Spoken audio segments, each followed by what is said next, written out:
It's February 28th, 1939, and another remarkable event is about to be uncovered by Arion, Rebecca, and Olly, the Retrospectors.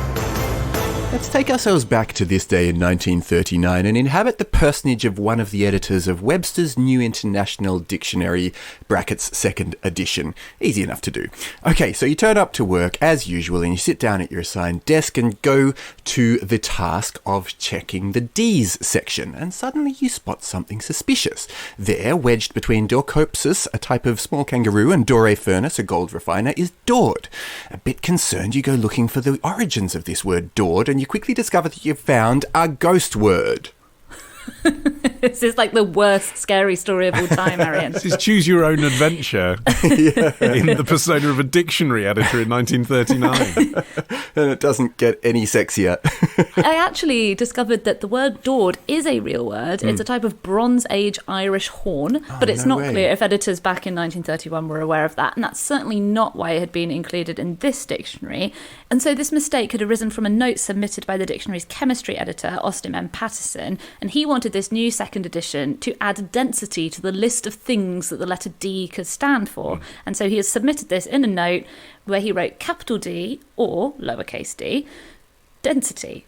However, because they used single spacing between each letter at the top of the note, he had basically written the word Dord if you looked at it a certain way. Yes, but there is an etymologist and a final reader and a proofreader who work for Webster's who are supposed to look at these things before they get submitted in what was actually the largest book to ever be mass-produced, with 250 editors and consultants. And somehow this slipped through the net multiple times. It's not that obscure, is it? Like, you know, d or d. That's what it means. So, like, it could equally be s or s or t or t.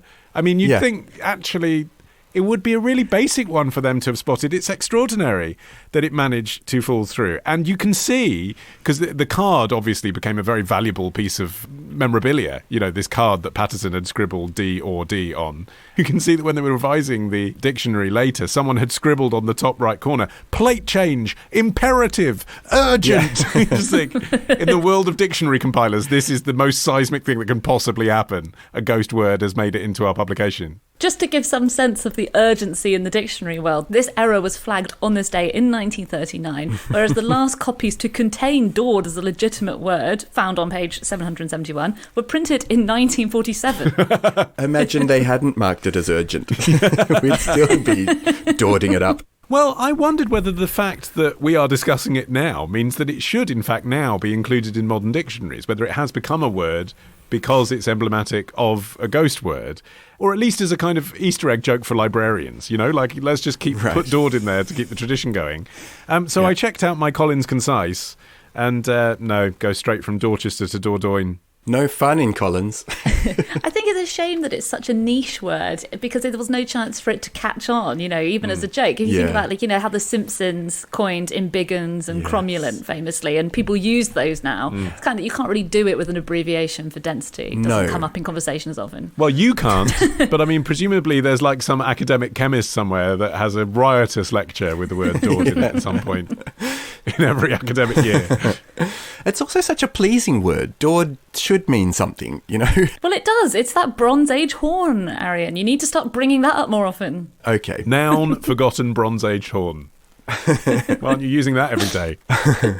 Well, it's also interesting how the term ghost word came about, because that was coined and originally presented in public by Professor Walter William Skeet in his annual address as president of the Philological Society in 1886. He pointed out that the word abbot, which didn't exist but was defined by the Webster's Dictionary as the cap of state formerly used by English kings wrought into the figure of 2 crowns. And actually, this word had come about by the blunders of other printers or scribes, presumably, who had actually been aiming for the word bicocket and had incorporated a preceding indefinite article, getting us to abacot, with a bit of messing up in between. But I suppose he was pointing to the fact that there are these things that come into our language, and some of them linger on, and those things he gave the term ghost word. But he was particular about the point that it shouldn't mean anything at the point of its genesis. Yeah, and one example he gave us from a Walter Scott novel called The Monastery, in which the word Morse had been mistakenly printed where it was supposed to say nurse. It was to do with something, nursing a grudge. But funnily enough, by the time he pointed this out, etymologists had already submitted their own explanations of this word Morse and exactly what it meant. So, it just goes to show that even if there is no meaning, people will supply one of their own. Well, you know what else isn't exactly a ghost word but has ghost letters in it? Ghost. The word ghost. The H in ghost. Less scary, but I thought you were going to say gravy. That was one of the ones that came up on my list. Apparently it comes from misreading of the French word granet, which means a stew or a sauce. And it was just mistranslated. They just stuck a random V in there. Well, yeah, there was no recourse, was there, back then? Like we were saying, it was a slow ship to turn around to get the dictionary changed. The H in ghost was added by Flemish typesetters in the 15th century, working for the English printer William Caxton, because in their language it was geest, G-H-E-E-S-T, I presume. And so when they saw the English word ghost, G-O-S-T, they just thought, that looks wrong. Yeah. It's obviously got an H in it. We'll fix that for you. But it doesn't. That's why it's a silent H. It's from Flemish, but it isn't. And one example that I find really interesting is one where it wasn't anything to do with a misprint or mistranscription. This is all psychological. The word tweed apparently comes from the word tweel, which is just a Scottish accent saying the word twill. But people subconsciously confused it with the River Tweed, which runs through Scotland. So they just started calling the material tweed. Oh, that's so funny. Yeah, so that's interesting. I mean, that definitely is tweed now, isn't it? You need a new word for that if you suddenly said it can't be called tweed anymore. I mean, that thing that you mentioned about people making up fake etymologies or backstories is a curious ongoing business. For example, there's a popular etymology of the word pumpernickel bread that suggests that Napoleon Bonaparte had allegedly described a particular type of bread as c'est pain pour Nicole. He was saying that this is bread that is only good enough for my horse Nicole. And so someone went to the trouble of coming up with this story that is absolute nonsense, but put a sort of meaning to it. Same with okay. There's a million different stories for the origin of the word okay. Oh, don't get started on that. That's a new episode. Right, okay. yeah, I mean, we'll do that another time. But there is this sort of, whether through attempts to come to true meaning or just naughtiness on the part of linguists, there are efforts to create stories of where we get words. But it also raises the question then, doesn't it? Like, if it's been misspelled or misappropriated, at what point does what was the original correct, in inverted commas, version of that word cease to be the word? Become incorrect? Yeah. Like, not just not in the dictionary, but wrong. So, like, if you spelt ghost, G-O-S-T, in Scrabble, it wouldn't count.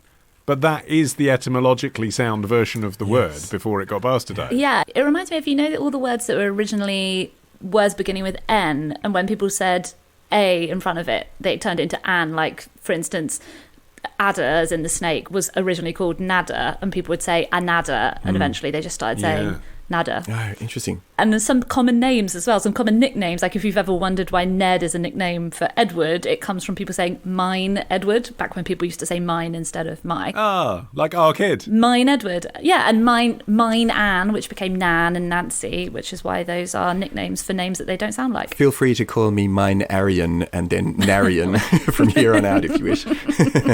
There's another interesting type of fake word called a nihil article, which translates from Latin and German as nothing article, and these are deliberately phony words that are put into authoritative texts to ward off would-be plagiarists. And there's some examples. Nice. Yeah, like the New Columbia Encyclopedia made up an entire entry on a completely fake woman called Lillian Virginia Mountweazel, brilliant name, which they claimed was a woman who was a fountain designer turned photographer who had a celebrated collection of photographs of rural American mailboxes entitled Flags Up, which is a book I would definitely try to get my hands on.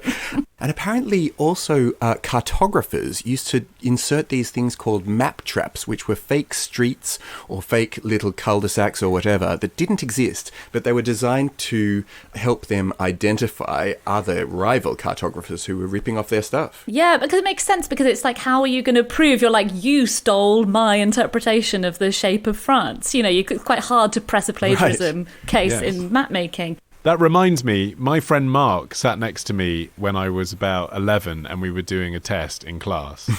And I knew he was copying me because he was looking over his shoulder really indiscreetly. And I thought, should I put a wrong answer to see if he copies the wrong answer? And then I'd be able to go, aha! But then after the test and we were asked to hand in our papers, he'd actually put his name as Olly. That's amazing. I didn't need to produce the bunny from the hat here. Did your mark double as a consequence? 2 Ollies. Tomorrow. She's got this wild mass of hair, Wild. and she's That's the word. she's straddling a backwards chair. Love the show? Support the show. Patreon.com/retrospectors. Part of the Acast Creator Network.